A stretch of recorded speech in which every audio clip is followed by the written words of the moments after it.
seul mec en moins de 70 qui fait 3 x 5 avec moi. Et je vais vous le prouver, étape par étape.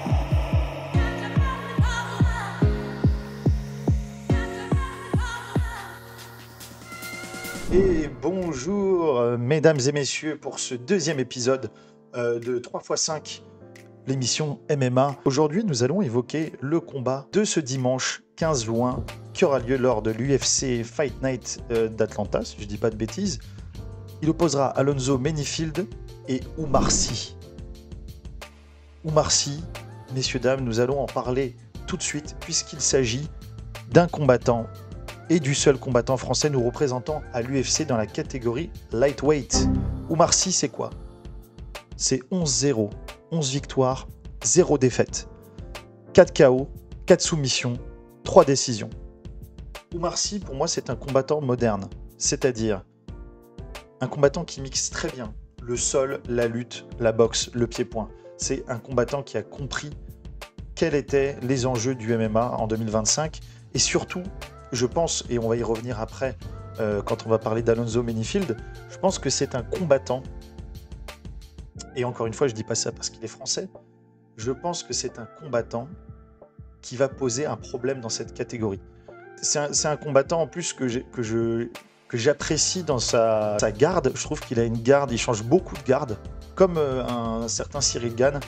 Pour vous faire un résumé de notre ami Oumar Sy, combattant qui a 11-0, 30 ans cette année, à mon avis que ce combat va être pour lui l'opportunité de rentrer dans le top 15. C'est un combat charnière pour lui. Ses points positifs, c'est un combattant moderne qui sait aussi bien mixer le pied-point que la lutte et le sol. Ses limites, c'est que parfois, dans cette volonté justement de vouloir mixer ces trois compartiments, il peut manquer des opportunités de finir son adversaire. Donc, il y a des limites. Moi, c'est le combattant le plus prometteur de sa catégorie lightweight, qui commence à être, on peut le dire, un peu vieillissante, cette catégorie. Parlons maintenant d'Alonzo Menifield, 16 victoires, 5 défaites, 37 ans.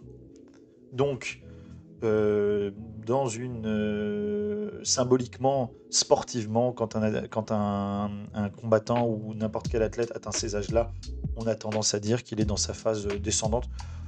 Moi, je suis pas complètement d'accord. En MMA et surtout dans ces catégories de poids, il y a des mecs encore à leur prime. On a Pereira qui est dans ces âges-là et pourtant il est dans son prime. Donc ceux qui vont donner l'argument de l'âge comme argument de oui, Oumar Sy va gagner, non, c'est pas un argument qui me va.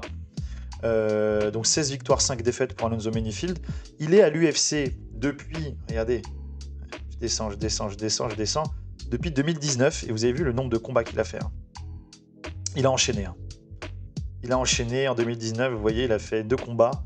En 2020, 2 combats. En 2021, 3 combats. En 2022, 2 combats encore. Voilà, il ne s'arrête jamais. 2023, 3 combats. 2024, 2 combats. Donc soit il fait 2 ou 3 combats par an. Vraiment, pour moi, ça c'est un combattant très actif et ça fait plaisir à voir. The Menifield, pour moi, c'est un combattant très axé sur la boxe et la lutte.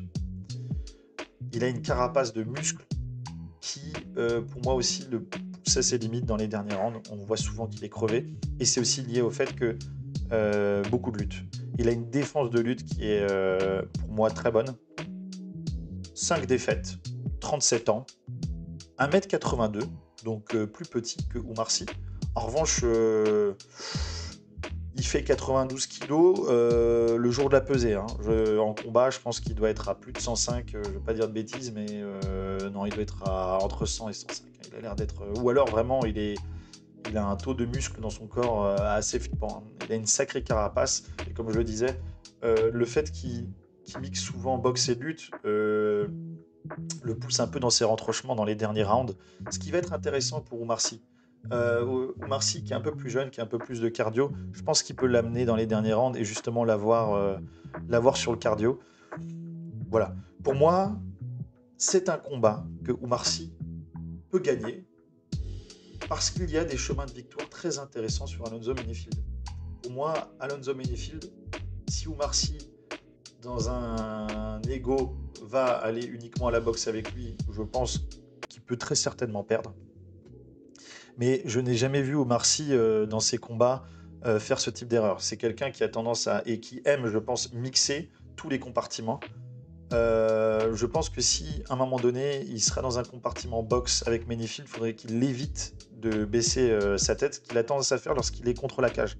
Lorsqu'il est dos à la cage et qu'il est un peu poussé dans ses retranchements, il a tendance à vraiment baisser sa tête et à mon avis, un uppercut de Menifield serait catastrophique. Il gère sa distance avec son combattant et qu'il trouve la bonne distance. Surtout que Menifield a tendance à faire des combos de 1 ou 2 coups en boxe assez... souvent des crochets.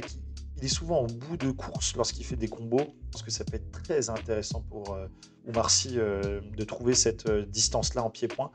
Et je pense que si Omar Sy devait se retrouver dans une position où il serait de dos à la cage, je pense que ça pourrait être intéressant, comme Paul Craig l'a fait, même si Paul Craig a perdu contre Menifield. Je trouve que ça pourrait être intéressant qu'il mixe bien ses amenés au sol et peut-être qu'il pourrait tenter des soumissions sur Menifield. Je pense que il a des chemins de victoire, pas en boxe, hein, mais en pied-point contre Menifield. Je dis pas en boxe parce que pour moi, s'il boxe uniquement, ça peut être vraiment problématique. Mais en revanche, s'il arrive à planter cette graine de doute d'amener au sol dans l'esprit de Menifield, là où Omar Sy pourra prendre un dessus incroyable sur son opposant et arriver à la victoire. Donc bref, pour résumer, allez Omar Sy. Mesdames et messieurs, suivez Omar Sy, c'est un combattant qui va avoir, je pense, une très belle carrière à l'UFC. Suivez-le même s'il perd, ça peut arriver, c'est un sport, on s'en rend pas compte, c'est un sport qui est tellement cruel, c'est pas comme le football où bon, ils perdent ce week-end, ils vont gagner le week-end d'après. Non, là, s'ils perdent, c'est souvent ça, un combattant qui perd, on ne veut plus le suivre derrière. S'il perd, imaginez qu'il perde, ça sera contre un vétéran de l'UFC, un mec qui a été au top 15 de l'UFC, c'est pas n'importe qui. Mais s'il gagne, suivez-le d'autant plus, soutenez-le d'autant plus, parce que taper ce mec-là, pour moi, signerait le début de gros problèmes pour cette catégorie, et je pense qu'on va voir quelque chose de très intéressant dans les prochaines années avec Omar Sy. Donc, regardez le combat, ça aura lieu dimanche à 4h du matin, regardez-le peut-être dimanche plus tard si vous voulez, mais moi je regarderai en direct. Dimanche, Omar Sy contre Alonzo Menifield, et surtout, je voulais revenir là-dessus, la carte de l'UFC ce soir-là, elle est incroyable, hein. Regardez la carte préliminaire. Angelouza, combattant qu'on aime. Je suis pratiquement à domicile. C'est une fierté pour moi de fighter sur le sol français. Et francophone en plus, donc suivez-le. Ensuite, on a Charles Jourdain, francophone aussi, québécois.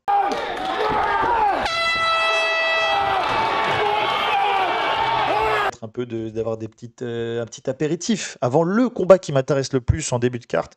Alonzo Menifield, Omar Sy. Cody Brundage, Cody Garbrandt, ça peut être 2 combats intéressants aussi. Shabazian, vous vous souvenez, Nassourdine, il avait gagné contre lui. Rose Namajunas, voilà le retour. Il faut le regarder aussi, ça. Et le dernier combat principal, oh là là, qui me hype aussi de malade, Kamaru Usman contre Joaquin Buckley. Pour moi, Joaquin Buckley, il peut aussi faire quelque chose de très grand dans sa catégorie. Et pour lui, ça va être une sacrée marche, Kamaru Usman. Kamaru Usman, j'ai hâte de le revoir. Et je pense qu'on va le revoir là. Je pense qu'on va le revoir ce soir-là parce que ce qu'il avait donné contre Chimaev, c'était pour moi l'expression d'un combattant qui n'était pas fini. Et on va voir s'il est pas fini, Kamaru Usman. Je pense que l'UFC a fait ce combat pour terminer la carrière d'Ousmane. Je pense qu'ils veulent terminer la carrière et je pense qu'Ousmane est un peu en deçà que Joaquin Buckley. Mais on ne sait jamais. Et c'est ça qu'on aime le MMA. C'est ça qu'on aime dans le MMA. Bon, je vous aime les amis, je vous embrasse. On se retrouve très vite pour un prochain épisode. C'était 3x5 qui vous était présenté par Nate, votre serviteur. Le combat, dimanche, 4h du matin. Omar Sy, soutenez-le contre Alonzo Menifield. C'est la victoire de notre Français. On se retrouve très vite. Lâchez un maximum d'abonnements, de likes, de pouces bleus. Pouce bleu. Mettez 200 000 pouces bleus, j'ai 36 000 pouces bleus. Lâchez les pouces bleus. Un seul mec en moins de 70 qui fait 3x5 avec moi. Et je vais vous le prouver étape par étape.